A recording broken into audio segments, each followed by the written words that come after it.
Un sistema de franja de precios aplicará el gobierno para eliminar los subsidios a las gasolinas Extra y Ecopaís, según la Cámara Nacional de Distribuidores de Combustibles. La Asamblea aprobó reformas al Instituto Ecuatoriano de Seguridad Social que, entre otras, aumenta a 5 los integrantes de su directorio y que seguirá encabezando el Ejecutivo. La reforma tributaria entró en vigencia hoy, aunque el incremento del IVA se aplicará desde el 1 de abril. Y esto allana el camino para una negociación con el Fondo Monetario Internacional. El ex legislador Ronnie Aliaga, cuya ubicación se desconoce, será investigado por la Comisión de Fiscalización de la Asamblea, que integran sus coidiarios correístas tras las revelaciones del caso Metástasis y Purga. Se agrava la crisis en Haití tras la renuncia del primer ministro Ariel Henry. Las embajadas y representaciones internacionales abandonan ese país. En una nueva entrega desde la Antártida, el enviado especial de Televistazo explica cómo se evita la contaminación y cómo eliminan los desechos de la estación científica sin poner en riesgo a las especies. Televistazo estelar con Juan Carlos Aisprúa. ¿Qué tal, amigos? Bienvenidos a una nueva emisión informativa aquí en Televistazo Estelar. La Asamblea aprobó que el Consejo Directivo del IES pase de 3 a 5 integrantes y sean electos por todos los afiliados. La reforma fue una iniciativa ciudadana que ahora espera las observaciones del Ejecutivo. Patricio Díaz tiene más detalles. La Asamblea aprobó con 95 votos que el Consejo Directivo del IES pase de 3 a 5 miembros elegidos por los afiliados en un proceso que deberá desarrollar el CNE. El Consejo del IES se conformará con 2 representantes de los afiliados, 1 de los jubilados, 1 de los empleadores y el representante del Ejecutivo que lo presidirá. Este fue un cambio introducido por los legisladores que cuestionan los proponentes de la reforma. Estipula de que los recursos del Seguro Universal Obligatorio no son del fisco. Si no son del fisco, ¿por qué lo maneja el gobierno a los recursos del Seguro Social, a los recursos del Seguro Universal Obligatorio? El delegado del presidente de la República será designado por la Asamblea, basándose en una terna enviada por el Ejecutivo. La norma dispone que los miembros del Consejo Directivo del IES puedan ser fiscalizados por la Asamblea. Intentamos fiscalizar al IES, pero no vienen a las comisiones, no se presentan en el Pleno, porque no estaba establecido así dentro de la normativa. El oficialismo se abstuvo a la hora de votar por esos cambios y no explicaron las razones de su voto. La Asamblea, sin embargo, no aprobó una disposición transitoria, que se votó aparte porque no había acuerdo en su contenido. En ella se proponía que la deuda del Estado con el IES se pague con acciones de empresas o de entidades financieras, como el Banco del Pacífico. El correísmo y el oficialismo votaron en contra. Dijeron que no, porque eso es un peligro, porque dicen que eso pertenece a todos los ecuatorianos. Digo, entonces, ¿qué le vamos a pagar al IES? El proyecto dispone que el IES y el Ministerio de Finanzas determinen en un plazo de 4 meses los valores de la deuda del Estado con la Seguridad Social, incluyendo intereses, y tendrán que firmar un convenio de pago. El texto aprobado pasa al presidente de la República, quien puede devolverlo a la Asamblea con observaciones o disponer su entrada en vigencia. Una de las transitorias que no se aprobó en esta ley es la que incluía el traspaso de acciones de entidades financieras públicas como el Banco del Pacífico, informa William Young. Asegurar el pago al menos de una parte de la deuda del Estado con la Seguridad Social, transfiriendo acciones de entidades públicas al IES, era uno de los objetivos que pretendía una de las transitorias que no fue aprobada dentro de esta ley. Y en este marco se incluían acciones del Banco del Pacífico, algo que para Paul Vázquez, especialista en Derecho Administrativo, no era tan sencillo. No puede el gobierno central imponer esto. Esto tiene que ser, obviamente, primero conciliar la deuda real y luego de eso proponerse, si es que obviamente el instituto, ya a través de su órgano colegiado, está de acuerdo en aceptar la dación en pago. Primero deberían ponerse de acuerdo en la valoración real de las acciones para luego analizar si es procedente o no que acepten esa dación en pago, esa propuesta. Y menciona que en el documento tampoco estaba claro cuál será el procedimiento, pero indica que en el texto se hablaba de acciones y no de entregar todo el banco. Esa dación en pago se podría concretar únicamente con la aceptación del IES y el Banco del Pacífico. En primer orden, aceptar y proponer la venta de acciones para extinguir una deuda del gobierno central. Ojo, no directamente del Banco del Pacífico, sino del gobierno central. Y esta transacción también dejaba por fuera las acciones e inversiones que tiene el banco en otras empresas. Por ejemplo, su patrimonio dentro de la CFN, que supera los $800 millones. Ya está vigente la ley para enfrentar el conflicto armado interno que permite el incremento del IVA al 15% tras su publicación en el registro oficial al mediodía. Adriana Bermeo informa las fechas de cobro de los nuevos impuestos. La ley que permite el incremento del IVA a 15% entró en vigencia. La norma para enfrentar el conflicto armado interno y la crisis social y económica se publicó hoy en el registro oficial. Con esto, el IVA será de 13% en primera instancia y es potestad del presidente subir 2 puntos, para lo que se requiere un informe del Ministerio de Economía. El incremento del IVA se cobrará desde el 1 de abril por tratarse de un impuesto mensual y será de 15%, como lo confirmó el gobierno. La reforma tributaria contempla 2 impuestos más que entrarán en vigencia inmediatamente. Los bancos y cooperativas de ahorro y crédito tendrán que pagar entre el 5 y el 25% de sus utilidades del 2023 y las empresas deben contribuir con el 3.25% de las utilidades registradas en 2023 una sola vez y no aplica a pequeñas y microempresas. La ley permite modificar la tarifa del impuesto a la salida de divisas hasta el 5% de forma general o por sectores. Se establecerá mediante un decreto ejecutivo. Actualmente, este tributo es de 3.5%. Como beneficio, la norma dispone la disminución del IVA al 5% de los materiales de construcción. Esta reforma tributaria además allana el camino para la negociación de un programa estructural con el Fondo Monetario Internacional. Sin embargo, este organismo multilateral va a plantear otras condiciones, como por ejemplo la focalización de subsidios y que el IVA al 15% sea de forma permanente. 2 meses es el tiempo que se prevé tardaría la suscripción de un nuevo acuerdo con el Fondo Monetario Internacional. Un acuerdo que en primera instancia busca obtener recursos por $3.000 millones a través de un crédito de servicio ampliado. Esos créditos se suelen pagar entre 4 y 10 años. Esta negociación tiene una particularidad, y es que el compromiso incluiría que de ese mismo cuero salgan las correas. El presidente de la República se refirió a una operación de rollover, que no es otra cosa que conseguir deuda para pagarle al mismo acreedor, pero con plazos más amplios. Esto tomando en cuenta que en 2024 Ecuador le debe cancelar al FMI $541 millones y en el 2025 $1.145 millones. Ahora, ¿qué tan complejo será lograr un nuevo acuerdo? La respuesta es más sencillo de lo que parece. Y es que Ecuador, con la última reforma tributaria que entra en vigencia hoy, ya cumplió con buena parte de los condicionamientos que acompañan la concesión de esos créditos. Casi la mitad del trabajo pudiese estar hecha, pues, ¿no? Asumiendo que el aumento del IVA a 15% genera alrededor de un punto porcentual del Producto Interno Bruto, y además de eso, la reforma tributaria que se presentó a principios de año incluye otras medidas que generan algunos recursos adicionales. ¿Qué es lo que falta entonces? El gobierno lo sabe y ha dicho que va a tomar decisiones en esa materia. Y es que el Fondo Monetario Internacional insistirá en que se aborde el tema del subsidio a los combustibles. Pero esa, en principio, no sería una medida previa, sino una medida que se tendría que implementar a lo largo de la duración del programa, que probablemente sea los próximos 2 o 3 años. No se descarta que el Fondo Monetario le requiera al gobierno que avance hacia una nueva reforma tributaria en la que se fije el IVA de manera permanente en un 15%, pero eso es solo una posibilidad.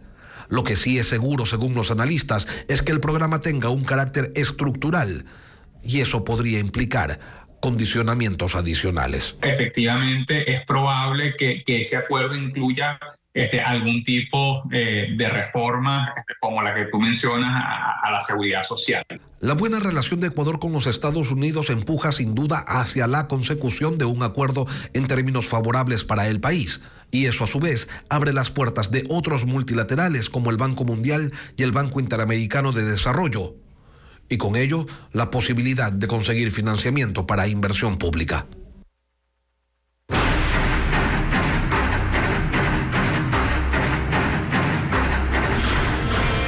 Metástasis, la infiltración narco.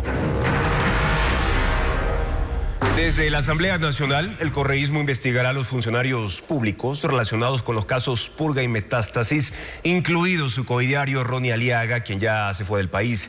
El ex legislador de la Revolución Ciudadana rindió versión, pero se negó a revelar dónde está. Informa Jacqueline Rodas.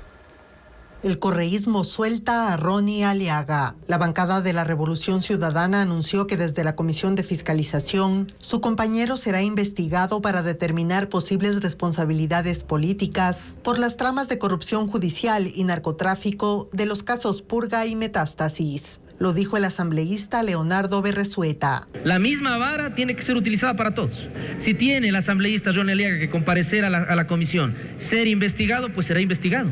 No tenemos absolutamente no por qué hacerlo. Tendrá que venir vía telemática, podrá comparecer vía telemática.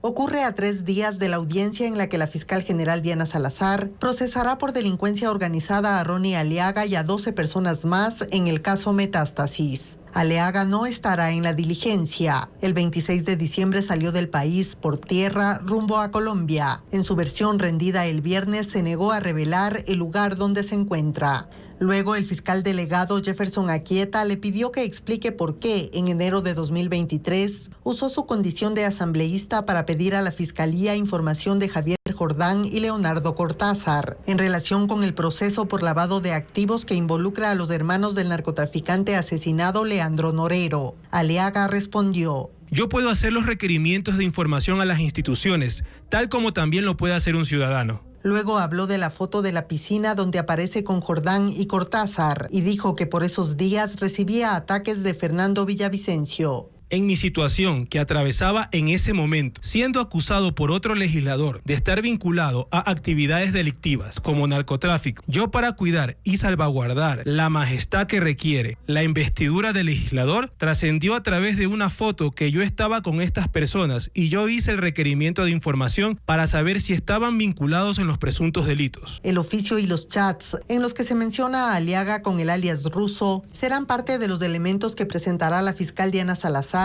para formularle cargos el próximo 15 de marzo en la Corte Nacional. El asesinato de alias Samir, líder de un grupo delincuencial, no pasó desapercibido por Mayra Salazar. Él habría traicionado a Leandro Norero, lo que provocó su muerte en el año 2022. Mayra Salazar, según la Fiscalía, era pareja sentimental de Norero. Ronald Sánchez dejó de ser director de la Penitenciaría del Litoral el 29 de septiembre del 2023 y a pesar de eso conversaba con regularidad y familiaridad manifiesta con Mayra Salazar, ex asesora de la Corte del Guayas y hoy procesada en el caso Metástasis. En un chat del 12 de octubre hablan del asesinato de alias Samir, cometido esa madrugada en una lujosa urbanización del norte de Guayaquil. Amiga, ¿te enteraste lo de Samir? Acabo de ver que lo mataron. ¿Qué HPs? De no creer, de la manera más... ¿Y ahora? ¿Quién quedará a cargo? ¿Quién estaba abajo de él? O sea, de ese lado estaba Orlando y Chili Willy. Los tigres estaban atrás de él, pero como los lobos quieren todo el poder, y hasta de ellos peco. Según el expediente del caso Metástasis, Mayra Salazar fue pareja sentimental de Leandro Norero, alias El Patrón. Ella recordó a Ronald Sánchez que Samir fue socio de Norero Tigua, pero que lo traicionó antes de su asesinato en la cárcel de Cotopaxi en 2022. A quien traiciona lo traicionan. Acuérdate lo que él le hizo a Leo. Qué turro, la verdad. Ya no conozco a nadie. La verdad, no hay que confiarse de nadie. La conversación es parte de los chats recuperados del celular de Mayra Salazar que permitieron la apertura del caso Purga. Los chats con Sánchez no solo se dan cuando él ya no era funcionario, sino que enfrentaba una investigación de fiscalía por tráfico de armas. Inteligencia Militar pidió reforzar los controles de la frontera norte ante una posible fuga del ex vicepresidente Jorge Glass, sentenciado por corrupción. Mediante un oficio dirigido al comandante de la Fuerza de Tarea Conjunta 1 Norte, solicitó planificar y ejecutar controles fronterizos por los pasos autorizados y no autorizados, acorde a sus competencias y órdenes vigentes, con la finalidad de evitar una fuga de los requeridos, según la orden de localización y captura dispuesta dentro de la causa penal por delito de peculado del señor ingeniero Jorge Glass.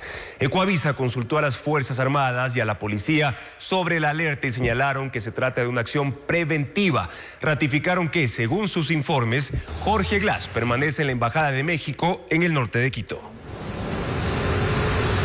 Haití se alista para el gobierno de transición luego de la renuncia del primer ministro Ariel Henry en medio de una crisis política y social. A la par, manifestantes se tomaron las calles de Puerto Príncipe para rechazar la ayuda internacional. Merly González con lo más reciente de la situación. Incendiando llantas en las calles y con carteles frente a las embajadas de Canadá y Estados Unidos en Puerto Príncipe, manifestantes rechazaron la ayuda internacional para superar la crisis en Haití. No pueden elegir por nosotros. Los pueblos haitianos que luchamos en las calles sacamos a Henry. Somos nosotros quienes debemos instalar a alguien en el Palacio Nacional, dice este hombre.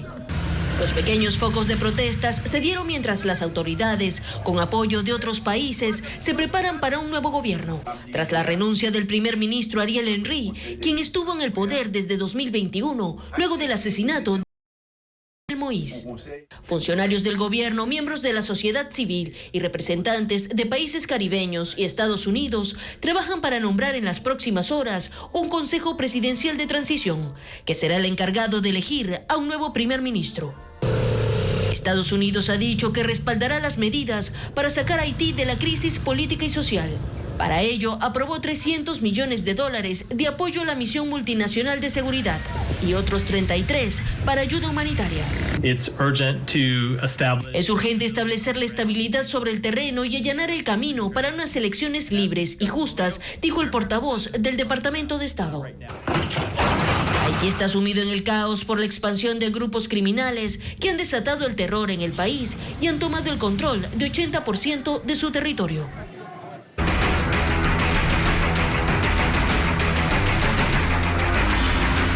Plan Fénix, fórmula incompleta.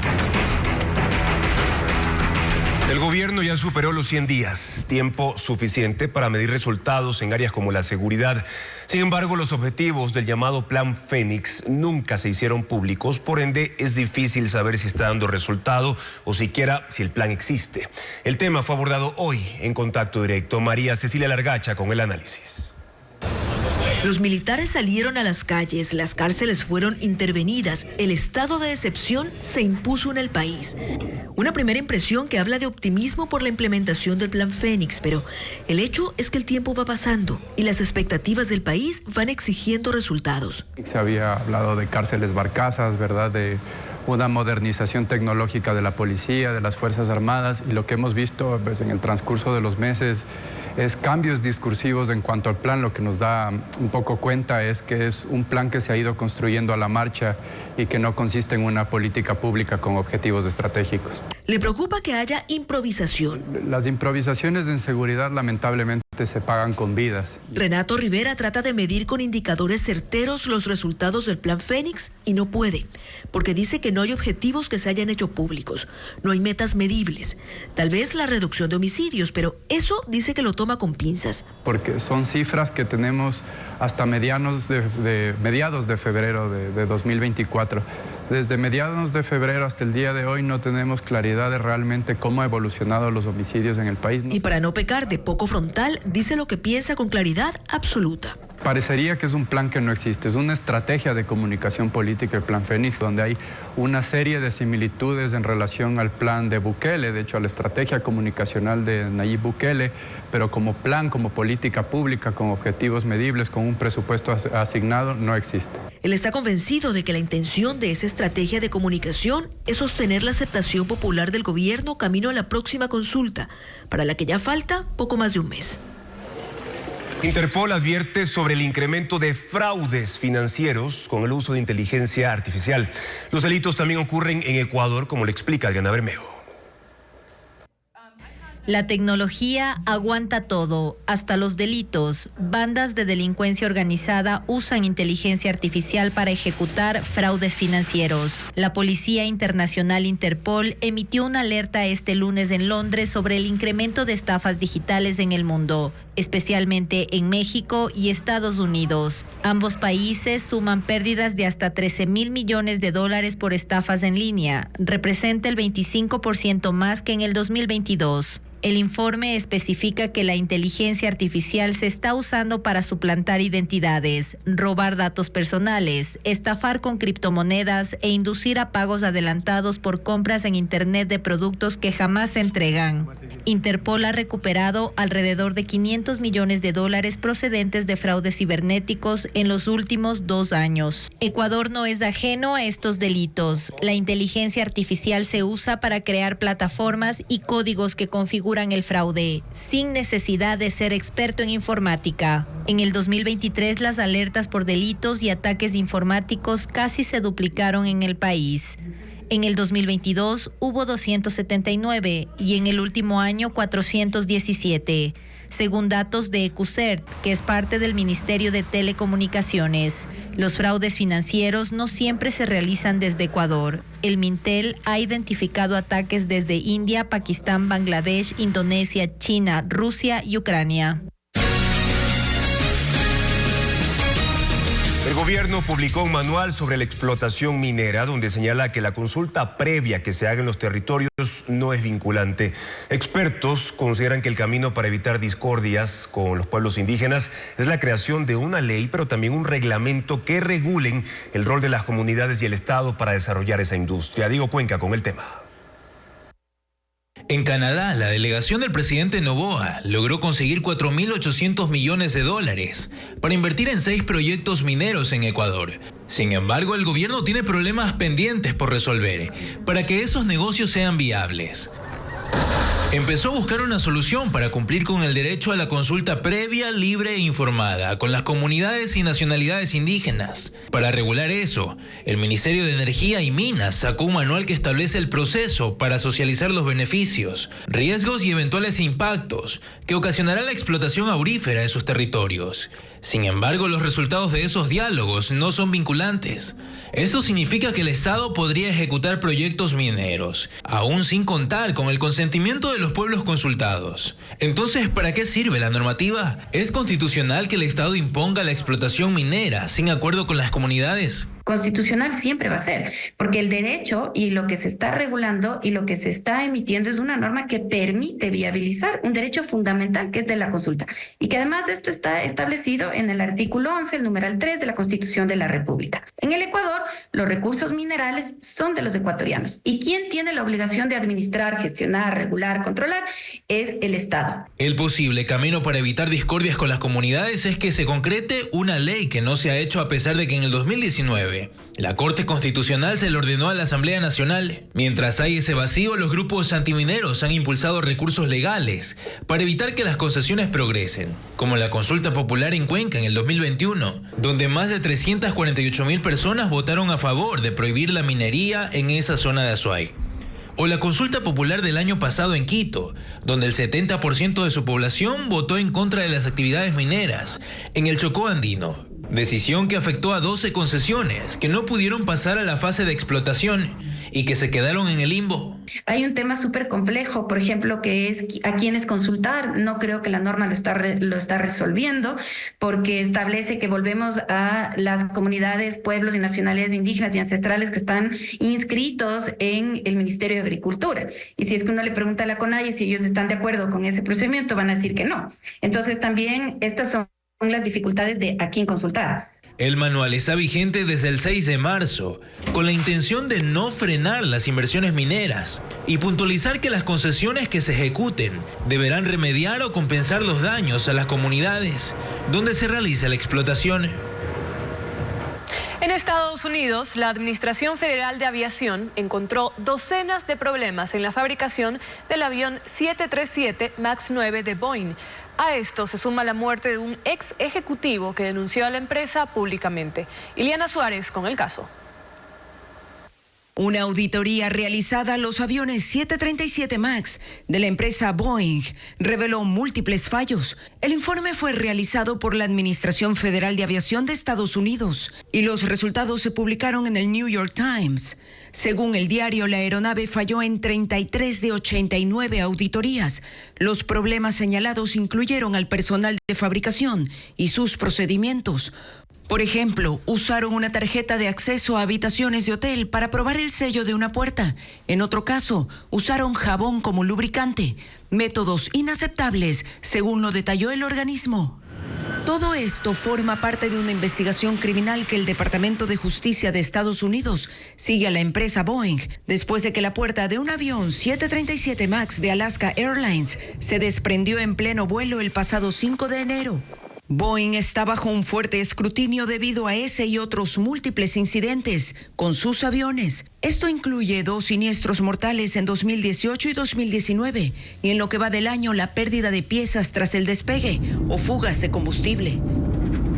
En paralelo, hoy se hizo pública la muerte de un ex ejecutivo de Boeing, Josh Barnett, cuyo cuerpo apareció en el parqueadero de un hotel en Charleston, Carolina del Sur, el sábado pasado. Barnett, de 62 años, se retiró en 2017 tras laborar por más de 3 décadas en Boeing como gerente de calidad.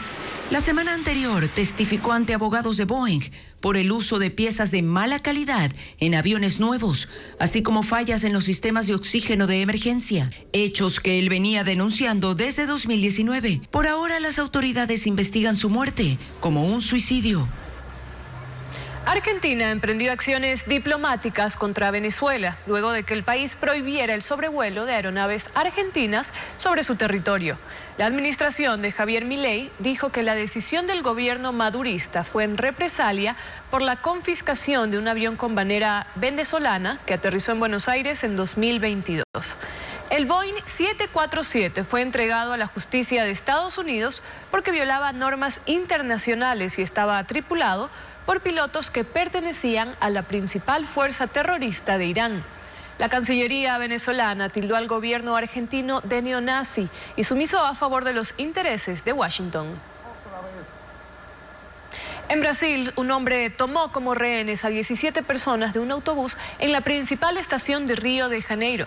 Según testigos, el sospechoso subió al transporte cuando estaba de salida, abrió fuego contra 2 pasajeros y secuestró al resto. La situación generó pánico en la terminal, los viajes fueron suspendidos y la policía acordonó el lugar.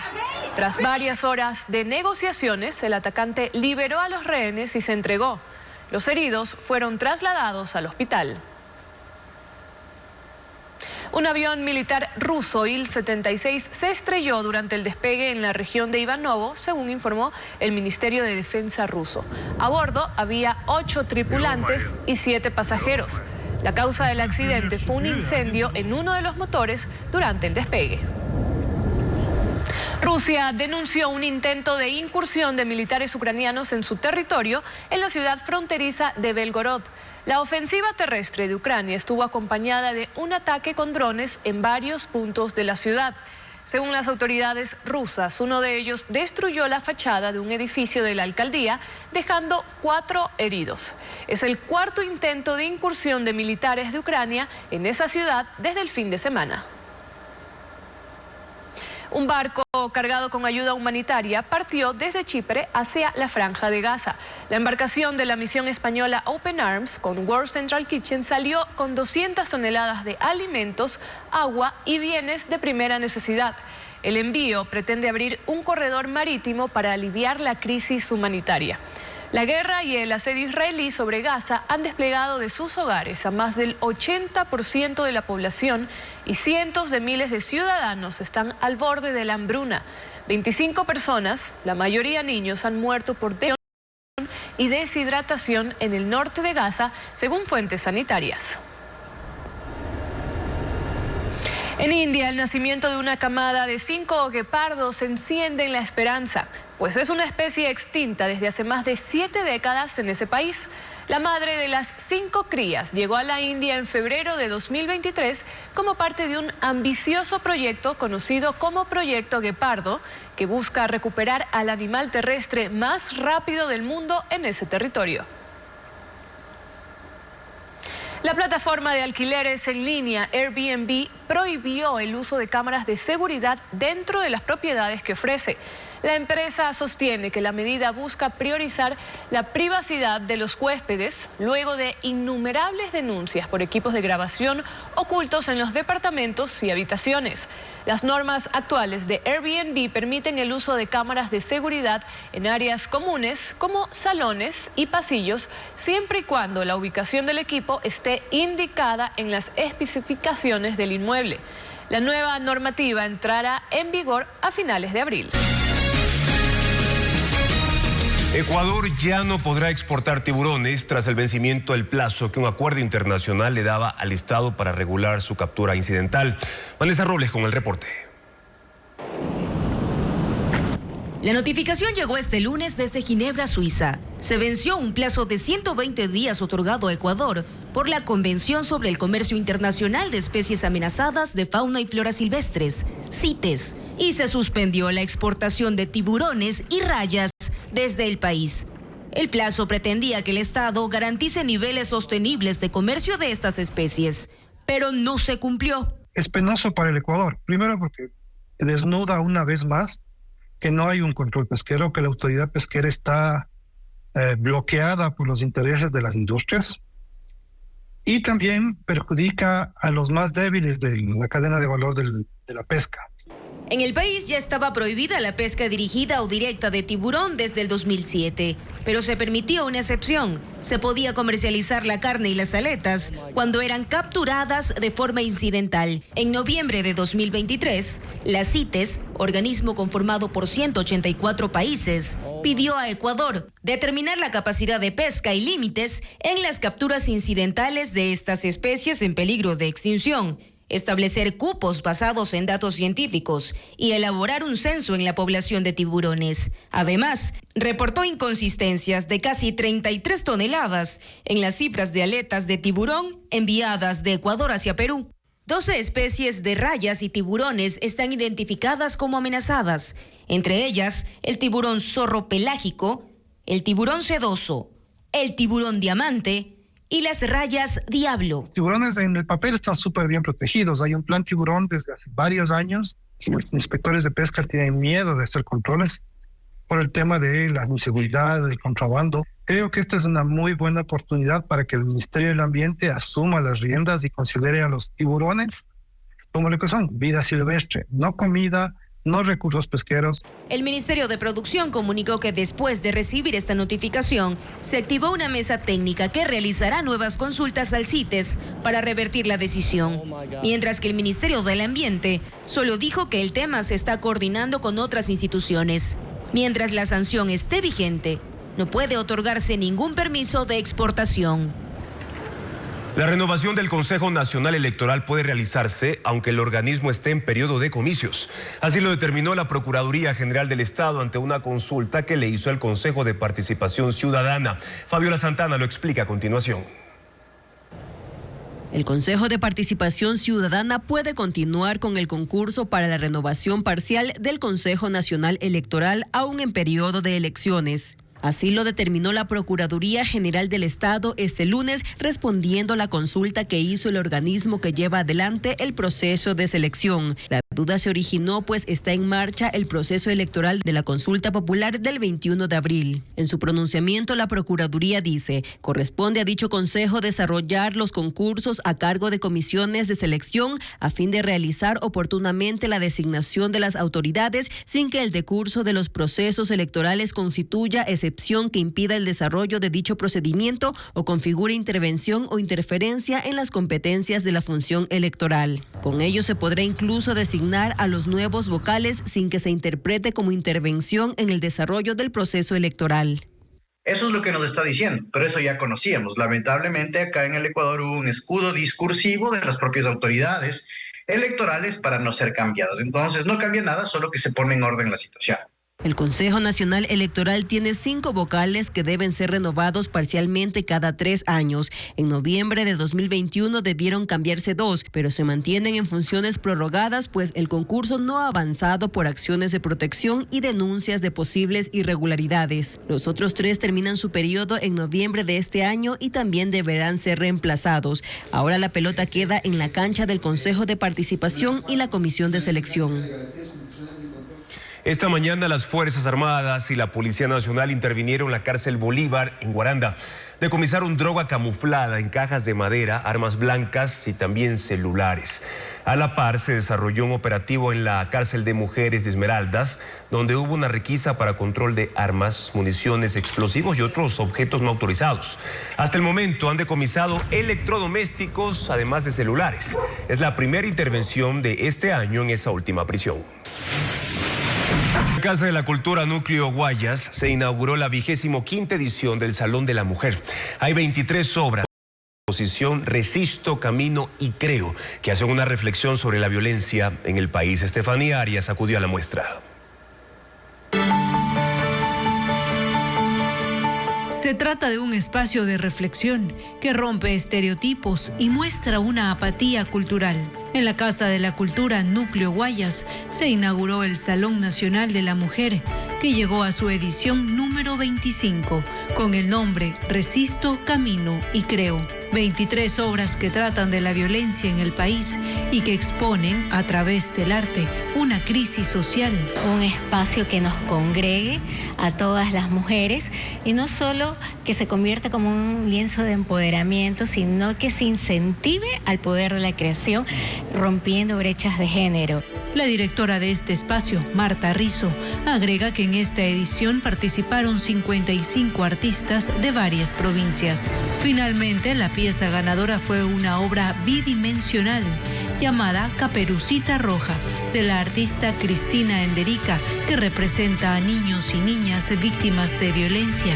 Mientras que en la categoría mural se destacó el trabajo de Estefanía Suárez, con La Carishina. Este mural es en honor a las madres y abuelas que lucharon porque nosotros tengamos más privilegios en la actualidad. Y por eso es que llevan las lanzas en la espalda, porque es el dolor que muchas de ellas atravesaron. El cambio de la mujer empieza incluso entre las familias y los hogares.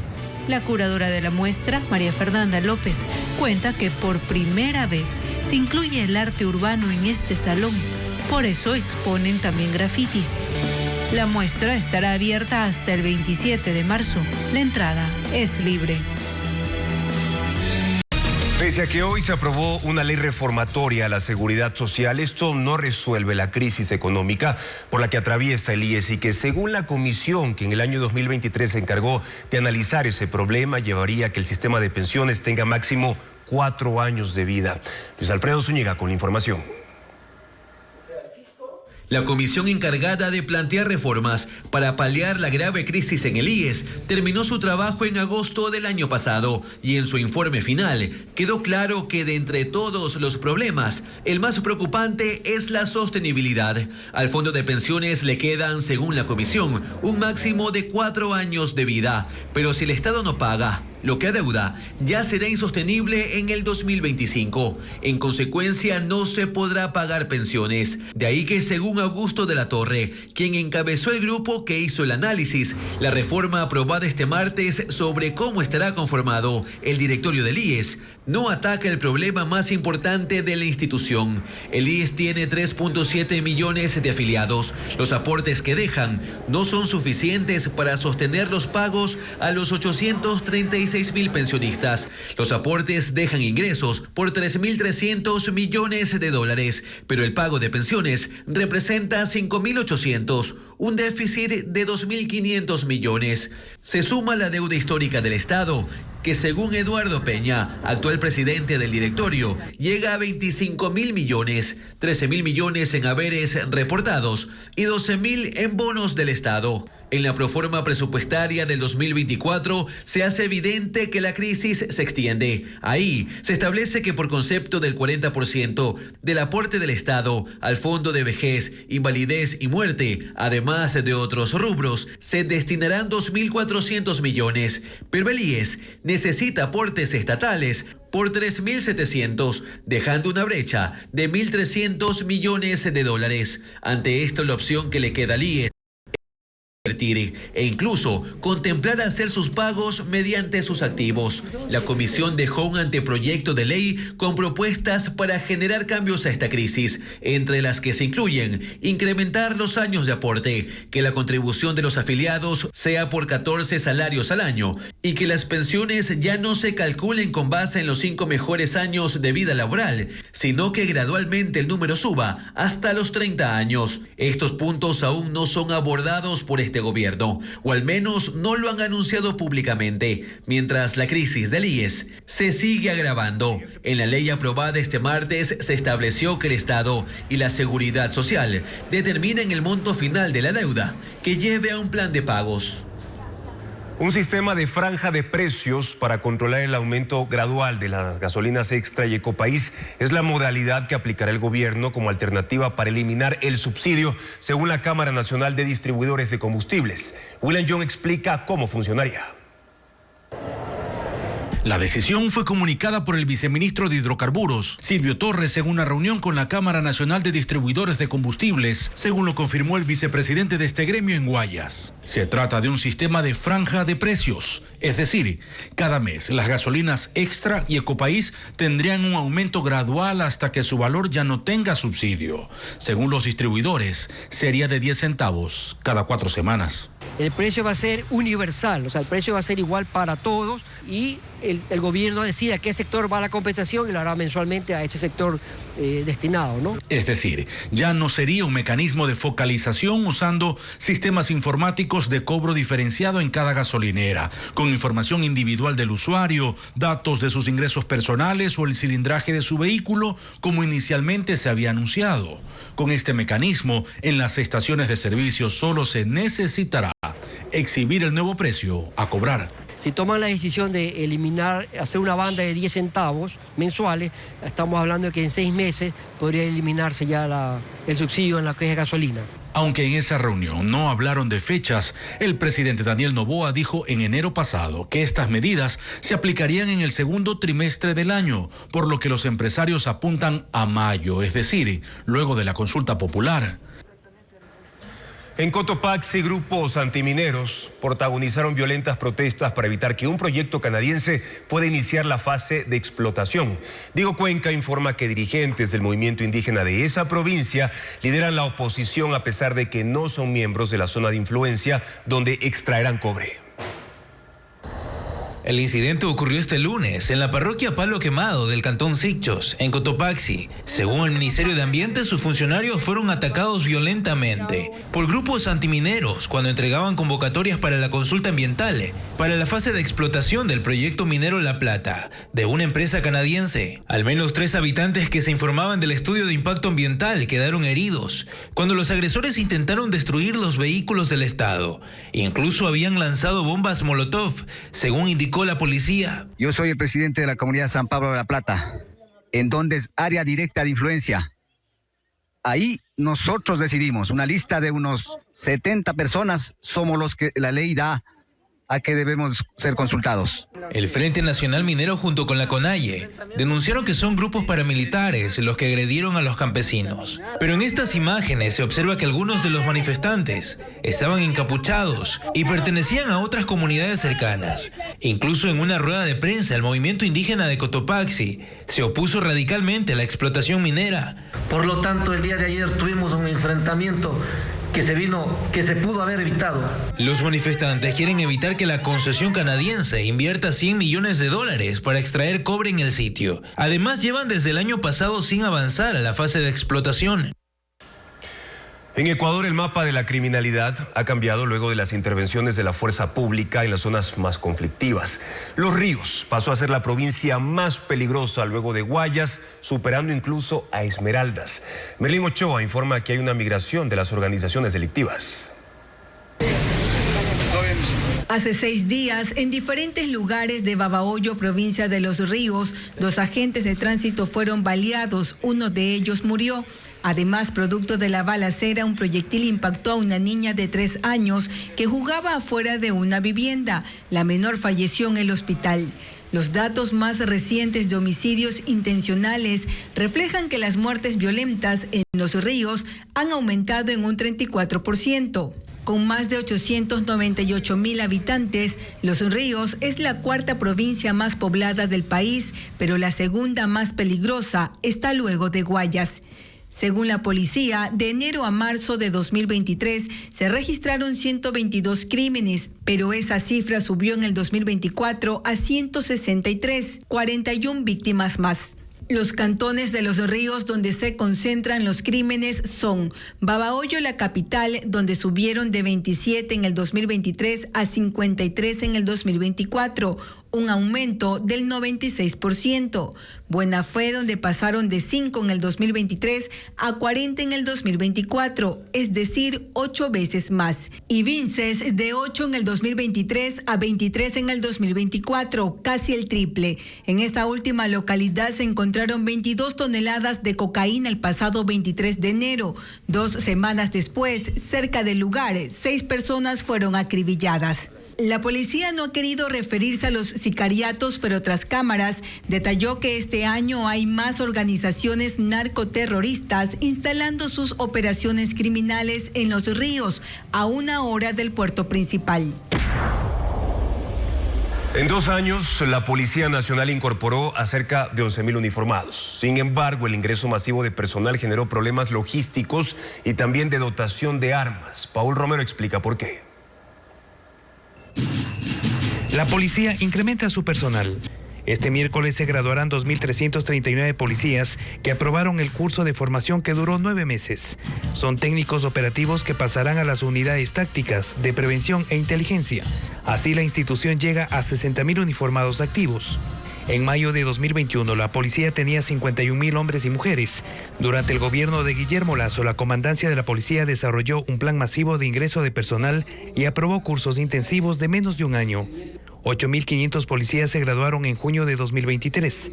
El 60% fue distribuido en 7 de las 24 provincias consideradas más violentas y conflictivas: Guayas, Los Ríos, Esmeraldas, Sucumbíos, Manabí, El Oro y Santo Domingo de los Áchilas. La masiva incorporación de policías generó problemas logísticos y de infraestructura que no se han solucionado en totalidad, como lo admitió este lunes el comandante César Zapata durante la graduación de 168 subtenientes.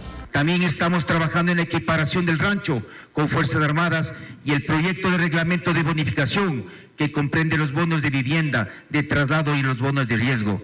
Pese a la incorporación de casi 11,000 policías en 2 años, el déficit se mantiene. Según información de la comandancia, para mejorar la seguridad ciudadana se requiere al menos 5,000 uniformados más. Para la protección de los policías, el gobierno anterior adquirió 50,000 chalecos antibalas y equipos de protección. El último lote llegó en enero pasado. La inversión fue de $30 millones. Además, compró 10,878 armas, entre pistolas, fusiles para las unidades de élite.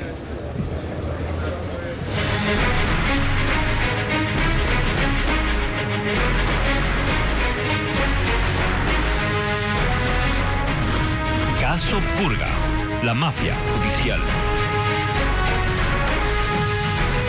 Los chats del caso Purga revelan que Mayra Salazar trabajaba al mismo tiempo para la Corte del Guayas y para la campaña electoral del correísmo. Era la encargada de distribuir material electoral a autoridades seccionales de parte de Ronnie Aliaga. Jacqueline Rodas con más detalles. En julio de 2023, mientras Mayra Salazar trabajaba para la Corte de Justicia de Guayas, también lo hacía para la campaña electoral del correísmo. Los chats del caso Purga muestran que ella era la encargada del material de campaña que le entregaba Ronnie Aliaga, ex asambleísta que este viernes será procesado en el caso Metástasis. La entonces vicealcaldesa de Durán por la Revolución Ciudadana, Kelly López, le escribe: Hola Mayra, te saluda Kelly López. Me enviaron su contacto para que me ponga en comunicación con usted y poder reunirnos para coordinar el tema de entrega de materiales de campaña de parte de Ronnie Aliaga. Hola Kelly, un gusto. Claro que sí. Mañana 5:30 nos podemos reunir. Sí, claro, perfecto. Al día siguiente se encuentran en un hotel de Guayaquil. Traes carro, ¿verdad? Porque traje material. ¿Cuánto material tienes? Para mejor pedir que me vayan a ayudar. Aquí tengo 3 personas. Una semana después, Mayra Salazar realiza otra entrega. ¿Hoy podrías enviar a retirar el material? Mayrita, ¿cómo estás? Sí, claro. ¿Es bastante para enviar camionetas o si entra en un auto? Sí entra en un auto. Indícame hora y lugar, porfis. Ya te coordino todo, mi vida. Una tercera entrega se hace el 2 de agosto, a 18 días de las elecciones presidenciales y legislativas. Muñeca, buen día. Hoy, por favor, para que vayan a retirar el material. 30,000 stickers más. Manda a una persona entre la 1 y las 2 a retirar al mismo punto. Mayrita Bella, buen día. Dale, perfecto. Yo te mando unos chicos. Por esos días, Mayra Salazar también intercambia mensajes con Ronnie Aliaga, pero están encriptados y no se ve su contenido. Más allá del tema electoral, tras 2 semanas de conversación y entregas de material, se ve que Salazar se gana la confianza de la vicealcaldesa, le cuenta que tiene una fundación y le propone que el municipio de Durán le financie un proyecto sobre mujeres en costura. Kelly López le cuenta que el alcalde ya le dio cita para presentar el proyecto. El director de la cárcel donde se encontró una piscina llena de tilapias conversaba con Mayra Salazar, ex asesora de la Corte de Justicia del Guayas. Incluso le contó que la fiscalía le inició una investigación. El nombre de Ronald Sánchez ganó notoriedad cuando fue detenido el 5 de agosto del 2023, luego de una requisa en la que se encontraron armas y municiones en la penitenciaría. Las imágenes que lograron los militares ese día se viralizaron. Había una piscina llena de tilapias vivas en el pabellón 12, controlado por los choneros. Sánchez era entonces director de este centro carcelario. Fue detenido y recuperó su libertad horas después porque un juez consideró ilegal su detención. Volvió a su cargo. Ya investigado, contactó a Mayra Salazar, entonces asesora de la presidencia de la Corte de Justicia del Guayas, para quejarse. Las conversaciones son parte del expediente del caso Purga. ¿Sí sabes que me abrieron una IP por tráfico de armas? Jajaja, son de Ripley. ¿Qué? Fiscal hija de... ¿Qué le pasa? En declaraciones de la época había mencionado que no se encontraron las armas en su despacho, por la que no podía incurrir en ese delito, y que las tilapias eran parte de un proceso de rehabilitación para los presos. Las comunicaciones con Mayra Salazar continuaron. El 30 de agosto de ese año acudió a ella para diferir la audiencia de un preso pese a que estaba a punto de caducar su prisión preventiva. Él le dice que no puede sacarlo de la cárcel para acudir a la diligencia porque hay disparos en el pabellón 9. Amiga bella, ¿conoces a esta jueza? Sí la conozco, es loca.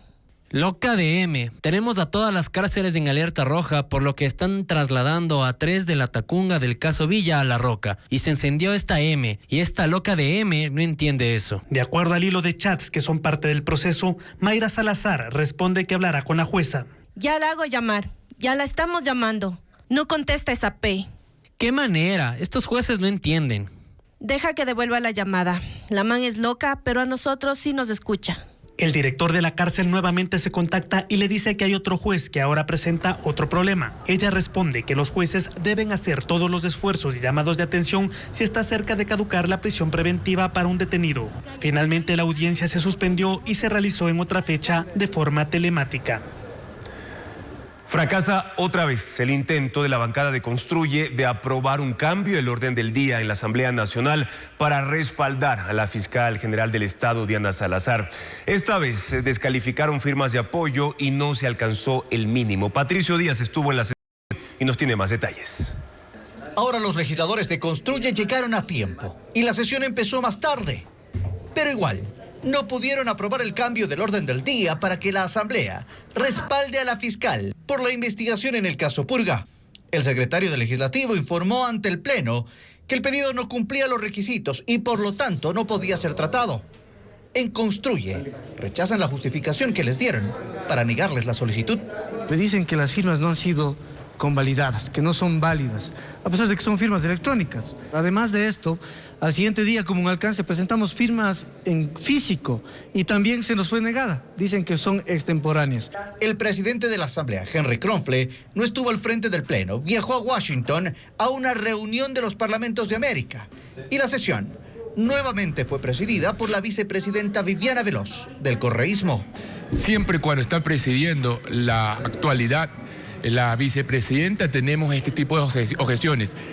El Partido Social Cristiano reiteró su apoyo a la fiscal. Y si Construye presenta un nuevo pedido, igualmente lo respaldarán. En la próxima sesión, que es donde van a mocionar nuevamente, vamos a estar nuevamente a favor. Entre los aliados del oficialismo, que también ha confirmado su respaldo a la fiscal, no ven necesaria una nueva moción, cuando ya en el caso Metástasis se le dio el apoyo. Ya votamos el respaldo, ya la Asamblea dio su respaldo. Es innecesario a mi criterio. El correísmo ha insistido en lo mismo y por eso se opone a una nueva resolución. Construye, en cambio, anuncia que lo intentará de nuevo el jueves. Al menos 1,000 personas han quedado desempleadas en Cotopaxi por la crisis de los productores de claveles que tuvieron que desechar 100 toneladas de flores que iban a enviar a Rusia. Son 25 millones de dólares en pérdidas. Patricio Viera describe la situación en esa zona. La crisis que atraviesan los pequeños productores de claveles en Cotopaxi se agudiza. De febrero a marzo, 1,000 personas de las 5,000 que se dedican a esta actividad en esta provincia han perdido su empleo. Y es que desde hace 40 días, su principal cliente de exportación dejó de comprar sus flores. Los clientes han preferido emigrar a otro tipo de mercados en Turquía, en Colombia, en Holanda, en otros países de Sudáfrica también, que donde se produce el clavel. Todo empezó tras la tensión diplomática que se entre el gobierno de Ecuador y Rusia a fines de enero, cuando el presidente Noboa anunció que entregaría equipamiento militar ruso a Estados Unidos, y pese a que luego se descartó la medida y las relaciones bilaterales superaron el impasse, Moscú dejó de comprar a los proveedores de Cotopaxi. En la comunidad de Patután, 10 kilómetros al noroccidente de la Tacunga, hay 48 familias que se dedican a esta actividad, entre ellas la de Miriam Cando. Pero la situación está bien difícil. En medio del llanto relata que tuvo que dar como alimento para sus 2 vacas los 220,000 tallos de claveles, valorados en $40,000, que tenían previsto enviarse a Rusia. En la parroquia de Poaló, 25 kilómetros al occidente de la Tacunga, el escenario es similar. 5 productores han tenido que apilar los claveles para, tras su descomposición, utilizarlos al menos como abono. En los últimos 40 días, 100 toneladas de claveles han sido desechadas, lo que representa 25 millones de dólares en pérdidas para los floricultores de esta provincia. Esto ha desencadenado también en que 25 pequeños productores pongan en venta sus terrenos. Al tratarse de un producto de origen vegetal, los floricultores no pueden dejar de producir. A medida que son cortados los tallos, permanecen por 2 semanas en 15 cuartos fríos que son utilizados como bodegas, con la esperanza de ser vendidos. Pero transcurrido ese tiempo, las flores empiezan.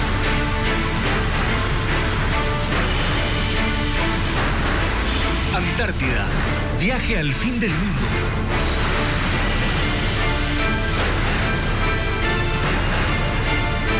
La Antártida tiene cuidados muy rigurosos para evitar cualquier tipo de contaminación que ponga en riesgo a las especies y al continente helado. Nuestro enviado especial, Francisco Garcés, muestra los movimientos en la expedición. Toda actividad humana genera desechos y en la Antártida manejarlos para que causen el menor impacto posible es vital. Por eso en la estación Pedro Vicente Maldonado del Ecuador las normas al respecto son estrictas. Cada desecho se clasifica y disponerlo correctamente es responsabilidad de los 35 miembros de la expedición científica. Hay tachos de basura para los desperdicios orgánicos, para plásticos, aluminio, papel y todos los demás que se puedan producir, y son 2 miembros de la Armada quienes cada mañana los recogen y trasladan a la planta de tratamiento. Cualquier trabajo que se realiza en la Antártida requiere del cumplimiento de estrictas normas ambientales y el procesamiento de desechos es fundamental.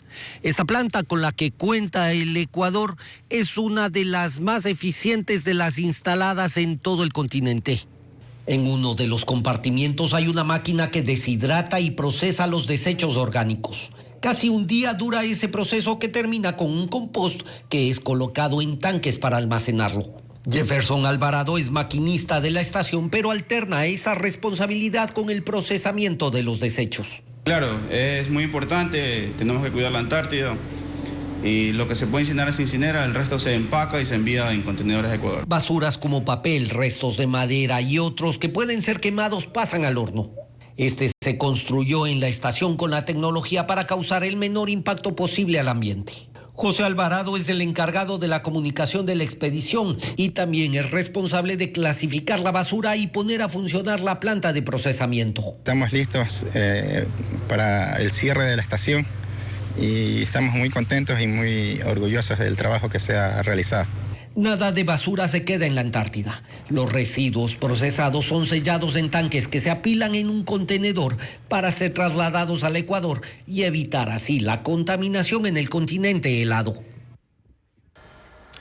La fiesta de la fruta y de las flores en Ambato terminó con la ronda nocturnal que ayer recorrió el centro de esa ciudad. Fabián Villa informa que cerca de 30.000 personas acudieron al evento. 15.000 luces LED sobre 19 carros alegóricos iluminaron la noche de este lunes en el centro de Ambato. Se trata de la ronda nocturnal, desfile con el que finalizó la edición 73 de la Fiesta de la Fruta y de las Flores. Además de las vibrantes luces, como tradición, las carrozas se vistieron con 30.000 flores, entre rosas, claveles y girasoles. También se colocaron frutas de la época, como manzanas, reina Claudias y 3.000 libras de grano seco. 19 comparsas conformadas por alumnos de unidades educativas y miembros de delegaciones barriales lucieron trajes típicos, representando la tradición y cultura del indígena ambateño. 30.000 personas ocuparon las veredas de las calles céntricas para observar de cerca la ronda nocturnal. El evento también estuvo marcado por la participación de agrupaciones de Polonia, Perú, Colombia y Cuba, que fueron parte del Festival Internacional del Folclor y que expusieron en este desfile la riqueza de los ritmos de sus países. Fueron más de 500 personas las que conformaron la ronda nocturnal que selló el cierre de la fiesta mayor de Ambato, que por primera vez se postergó por un mes debido al estado de excepción.